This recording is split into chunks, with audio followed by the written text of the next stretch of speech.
ओम श्री गुरवे नमः। धर्मानुरागी श्रोता बंधुओं, इस कार्यक्रम में आप सब लोगों का हार्दिक स्वागत अभिनंदन है। आइए विज्ञान की चर्चा करें। उससे पहले गुरुवंदना करते हैं। ओम गुरुर्ब्रह्मा गुरुर्विष्णु गुरुरेव महेश्वरा गुरुरेव परब्रह्म तस्मै श्री गुरवे नमः। अखंडमंडलाकारं व्याप्तं येन चराचरं तत्पदं दर्शितं येन तस्मै श्री गुरवे नमः। मातृवत् लालयित्री च पितृवत् मार्गदर्शिका नमो अस्तु गुरुसत्तायै श्रद्धा प्रज्ञायुता च या। ओम श्री गुरुवे नमः। भगवान श्री कृष्ण जी का ध्यान करें। ओम वसुदेवसुतं देवं कंसचाणूरमर्दनं देवकी परमानन्दं कृष्णं वन्दे जगद्गुरुं। ओम श्री कृष्णाय नमः। गायत्री सद्बुद्धि के लिए परमात्मा से प्रार्थना करें कि हमारी बुद्धि को सन्मार्गित करें। ओम भूर्भुवः स्वः तत्सवितुर्वरेण्यं भर्गो देवस्य धीमहि धियो यो नः प्रचोदयात्। माता गायत्री की। स्वस्थ शरीर के लिए त्र्यंबकम भगवान का ध्यान करें। प्रार्थना करें कि हम सभी लोग स्वस्थ रहें। ओम त्र्यंबकम यजामहे सुगंधिं पुष्टिवर्धनम् उर्वारुकमिव बंधनान् मृत्योर्मुक्षीयमामृतात्। बोलिए त्र्यंबक भगवान की जय। देखिए, पिछले सत्संग में हमने आपको बताया था कि बाली को भगवान राम ने मार दिया। सुग्रीव का राजतिलक हो गया। अंगद को युवराज बना दिया गया। राम वहीं पर प्रवर्षण पर्वत है, उसी में ऋषियों ने देवताओं ने एक कंदरा बना रखी थी, सजा रखा था, उसी में वो निवास करने लगे। बरसात आ गई, पानी बरस रहा है।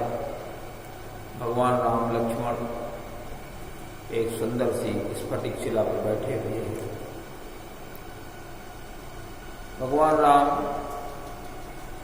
लक्ष्मण को भक्ति ज्ञान वैराग्य राजतंत्र आदि श्रेष्ठ शिक्षाएं दे रहे हैं, कथाएं कह रहे हैं। उसी में वो कहते हैं कि देखिए, वर्षा ऋतु है, बादल घिरे हुए हैं, बिजली चमक रही है और बिजली की चमक गड़गड़ाहट सुन के मेरा मन डर रहा है, सीता जी नहीं। कहते हैं घन घमंड नभ गर्जत घोरा ओ प्रियाहीन मन डरपत मोरा। अब यहां विचार करने की बात है कि राम जो इतने साहसी हैं, इतने क्षमतावान हैं, क्या बिजली की डर से वो डर जाएंगे? बिजली के गड़गड़ाहट से वो डर जाएंगे? खरदूषण के सिरा और 14,000 राक्षसों को अकेले जिसने वध कर दिया, वो आज कहे कि हम बिजली की गरज से हम डर रहे हैं। राम के बल को मारीच बताता है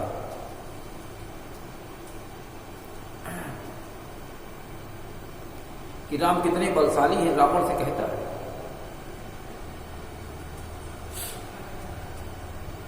कहता है जेहि ताड़ुका सुबाहुहत और दंड और खंडों हर को दंड और खर दूषण त्रिशिरा बधेयो कि मनुष्य की ऐसी बारी बन, मनुष्य की ऐसी बार बन। मनुष्य है कि कोई परम शक्ति ऐसा, और वो डरेगा। ये बात तो समझ में नहीं आती, लेकिन फिर भी हमको ये लगता है कि भगवान राम हम लोगों से कहना चाहते हैं, प्रिया ही न मन डर पत मोरा। प्रिया के बगैर मेरा जो मन डर रहा है, तो एक साधारण मनुष्य की क्या हालत होगी। अतः पहली तो बात यह है कि सभी लोग विवाह संस्कार कराएं, दंपति के साथ में रहें। दूसरी चीज, स्त्री और पुरुष मिलकर के एक बहुत बड़ी शक्ति बन जाते हैं। कोई पुरुष भले ही धोखा दे दे, लेकिन स्त्री कभी धोखा नहीं देती, जुड़ करके चले। स्त्री को कभी अकेला न छोड़े। तीसरी बात यह है, नहीं तो जैसे हमारी स्त्री का अपहरण हो सकता है, तो किसी भी स्त्री का अपहरण हो सकता है। स्त्री हमेशा साहस देती रहती है, बहुत साहसी होती है। तो हम लोगों को ये शिक्षा यहां से लेनी चाहिए कि हम विवाह संस्कार करें, अकेले न रहें, स्त्रियों के साथ में मिलकर के रहें, प्रेम स्नेह से रहें। हमेशा साहस स्त्री से ही मिलता है। जैसा ही बात को पुष्ट कर देती है, मनुष्य ही वैसा ही करने लगता है। स्त्री को कभी अकेले न छोड़ें, नहीं तो अपहरण हो सकता है। यह बहुत सी बातें सीखने योग्य हैं। फिर कहते हैं, दामिनी चमक न रह घन माही, उखल के प्रीति जथा थिर नाही। बिजली चमकती है, लेकिन वो स्थिर नहीं रहती, थोड़ी देर में समाप्त हो जाती है। ऐसे ही दुष्टों की जो प्रीति है वो भी नहीं स्थिर रहती।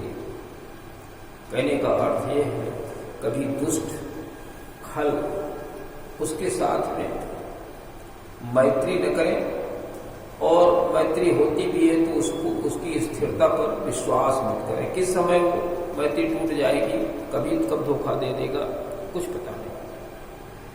और भी कहते हैं, बूंदया घात सहहि गिरी कैसे, खल के बचन संत सहजय से।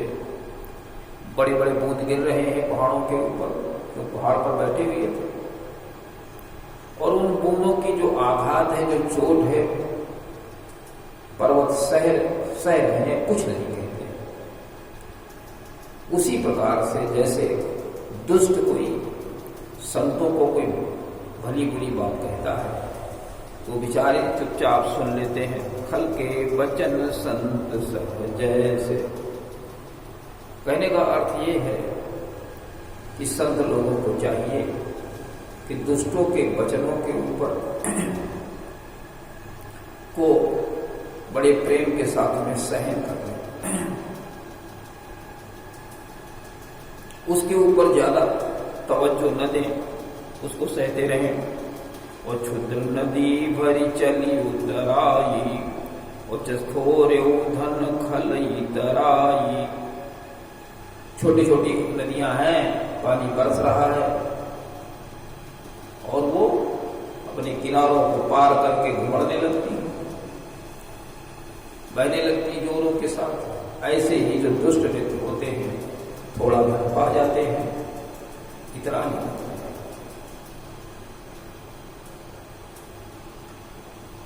तो उससे बहुत संभल कर रहना चाहिए कि थोड़े पैसे में वो क्या नहीं क्या कर सकता है, और भूमि परत भाडाबर पानी और जल जीव ही माया लपटानी। जैसे पानी ऊपर से जब आता है बहुत शुद्ध होता है, लेकिन जमीन पर जब गिरता है तो गंदला हो जाता है। ऐसे ही जीव जब ऊपर से आता है परमात्मा के पास तो बहुत साफ सुथरा होता है, और जब यहां पर शरीर में प्रवेश कर गया तो फिर उसको आसपास की माया भी निकटने लगी। उसको पैदा हुआ कपड़े चाहिए, दूध चाहिए, खाना चाहिए, व्यवस्था चाहिए, दवाएं चाहिए। ये सब परमात्मा ने जो उसकी व्यवस्था, उसकी आवश्यकता हो, जब तक जीव था तब तक कोई आवश्यकता नहीं। जैसे पानी गिरा गंदा हो गया, जीव शरीर में व्यापा, कुछ न कुछ व्यवस्थाएं बनने लगती उसकी। खोजत कतहु मिलई नहीं दूरी, ओ करई क्रोध जिमि धर्म ही दूरी। देखिए पानी बरस रहा है, कहीं मिट्टी नहीं दिखाई दे रही, पहाड़ पर कहाँ मिट्टी बह गई। वैसे ही जब क्रोध आ जाता है तो धर्म भी नहीं, धर्म जो हृदय के अंदर होता है वो भी बाहर चला जाता है। जैसे मिट्टी बह जाती है, धूरी नहीं मिलती बरसात में, वैसे ही धर्म भी चला जाता है क्रोध के आने से।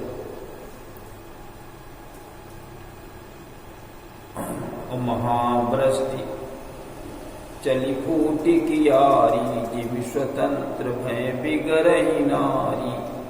जब बहुत तेज बरसात होती है तो सब क्या मेड़े से बह जाती हैं, मेड़े तोड़ करके पानी से बहने लगता है, तालाब खेत सब बराबर हो जाते हैं। वैसे ही अगर स्त्री को स्वतंत्र छोड़ दिया जाए तो भी बिगड़ जाती है। जैसे स्त्री को स्वतंत्र छोड़ने से वो बिगड़ जाती है। स्वतंत्रता का अर्थ ये है कि अकेले छोड़ दिया जाए, जब मन आए तब घर आए, तो फिर उसमें बिगाड़ पैदा हो जाता है, बिगड़ जाती है, उसके अंदर दोष आ जाते हैं। वैसे ही जब बरसात होती है महावृष्टि तो सब खेत की मेड़ें टूट जाती हैं। कहने का अर्थ ये है कि जैसे अधिक बरसात होती तो मेड़ें टूट जाती हैं, क्यारी टूट जाती है, वैसे ही स्वतंत्र होने से स्त्री में भी दुर्गुण आ जाते हैं, दोष आ जाते हैं। बहुत संभाल कर चले। कृषि निराम ही चतुर किसान, और जीव तजहि मोह मदनाना। ऐसे जब बरसात आती है तो खेतों में खरपतवार जमाता है, और जो चतुर किसान होते हैं वो उसकी निराई करने लगते हैं। जो कम चतुर होते हैं वो उसमें सब में उनके बीज भी मारे जाते हैं। उसी प्रकार से जो बुद्धिमान व्यक्ति होता है वो कौन कौन से अज्ञान, अहंकार और अभिमान, उसको दूर करता है। कैसे? सदगुरु के पास जाकर के। कृषि निराम ही चतुर सयाना, जीव तजहि मोह मदना। जैसे बुद्धिमान लोग मोह, अज्ञान, मद, अहंकार, माना, अभिमान, ये सब जिस प्रकार से दूर कर देते हैं, दूर कर लेते हैं चतुर जो बुद्धिमान ज्ञानी जन होते हैं, वैसे ही देखो किसान लोग अपनी खेती की निराई कर रहे हैं। चतुर किसान हैं वो खेती की निराई कर रहे हैं। कबहु दिवस महानिवेदितम, कबहु दिवस महानिवेदितम, और कबहु प्रकट पतंग, बिन सही उपजय ज्ञान जिमी, पाई कुसंग सुसंग। देखिए बरसात जब खत्म होने लगती है, कभी बादल होते हैं तो कभी सूर्य निकल आता है, कभी घोर अंधेरा है, कभी जब सूर्य निकला तब अंधेरा हो गया। बिन सही उपजई ज्ञान जिमी, पाई कुसंग सुसंग। जैसे कुसंग के पाने से अज्ञान आ जाता है और सुसंग पाने से ज्ञान आ जाता है। वो भी उपजता और नष्ट होता रहता है। ज्ञानी अज्ञानी, ज्ञान अज्ञान कुसंग और सुसंग के आधार पर होता है। अतः हमें सुसंग करना चाहिए, जैसे हमारे अंदर ज्ञान बना रहे, कुसंग नहीं करना चाहिए। सुखी मीन जे नीर अगाधा जिमि हरि शरण नये कौ बाधा। जैसे अथाह पानी भरा होता है तो मछलियां सुख का अनुभव करती, वैसे ही जब ईश्वर के शरण में हम होते हैं, भगवान का काम करते हैं, उसके मार्गदर्शन को फॉलो करते हैं, उसके अनुसार हम चलते हैं, भगवान के गुणों को जीवन में उतारते हैं, तो फिर हमारे अंदर हमें कोई भी बाधा नहीं थी। बिहारी शरण नहीं, कोई बाधा मेरे सामने खड़ी नहीं होती। चात करटत सत्र सा अति ओही और जिम सुख लाइन शंकर दोही। जैसे पपीहा प्यास के लिए रटता रहता है, पानी के लिए रट लगाए रहता है, प्यासा बना हुआ। चात करटत त्रसा अति ओही, उसको त्रसा मतलब प्यास उसको सता रही है, प्यासा है। जैसे शंकर का द्रोही कभी सुख नहीं प्राप्त कर पाता है, जो शंकर का द्रोही है उसको कभी सुख नहीं मिलता है। जैसे पपीहा रटा करता है, उसको पानी नहीं मिलता है। इसलिए हम शिव के द्रोही न बने, शिव के द्रोही न बने, शिव के हम ज्ञान को जीवन में उतारें, उनके प्रति श्रद्धा और विश्वास रखें, तो हम सुखी जीवन व्यतीत कर सकते हैं। सारद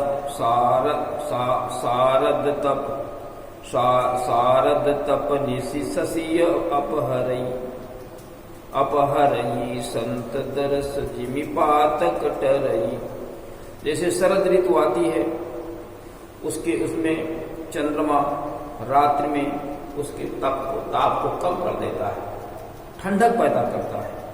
जैसे संत दरस जिमि पात कटरई, जैसे संत के दर्शन से हमारे पाप नष्ट हो जाते हैं, वैसे ही शरद ऋतु का जो चंद्रमा होता है वो ताप को समाप्त कर देता है। अतः हम संत के दर्शनों से लाभ प्राप्त कर सकते हैं। मसक दंस बीते ही मित्रासा और जिमि द्विज द्रोह किए कुल नासा। जैसे मशा, मच्छर और दंस, जैसे ही शरद ऋतु आती है तो ये सब समाप्त हो जाते हैं। त्रास, ये डर के मारे ये सब समाप्त हो जाते हैं। हिमत्रास और जिमि द्विज द्रोह किए कुल। और जैसे हम द्विज के साथ में द्रोह कर लें तो हमारा कुल समाप्त हो जाता है, हम परेशानी में आ जाते हैं। द्विज मतलब जो वेदाध्ययन किए हुए वेद पाठी है, वेद के अनुसार चल रहा है, उससे हम द्रोह न करें, नहीं तो जैसे दंस और मसा समाप्त हो जाते हैं वैसे हम भी समाप्त हो जाएंगे। ये हमें बुद्धि की बात कही जाती है। भूमि जीव संकुल रहे गए शरद ऋतु पाए, सतगुरु मिले जाहि जिमि संशय भ्रम समुदाय। जैसे घूम पर जो बरसात के बाद जीव पैदा हुए थे, भर गए थे, वो शरद ऋतु आने से क्या हुए, वो सब समाप्त हो गए, सब नष्ट हो गए। उसी जैसे हम सदगुरु के पास जाते हैं, सदगुरु हमें मिल जाता है, तो हमारे संशय भ्रम का जो समूह है वो समाप्त हो जाता है। कहने का अर्थ है इस प्रसंग में आज बहुत सी ज्ञान की बातें हैं। पहली चीज, हम संत से जुड़ें, सदगुरु से जुड़ें, संत से जुड़ें, तो हमारे अंदर की जो बुराइयां वो दूर होती हैं।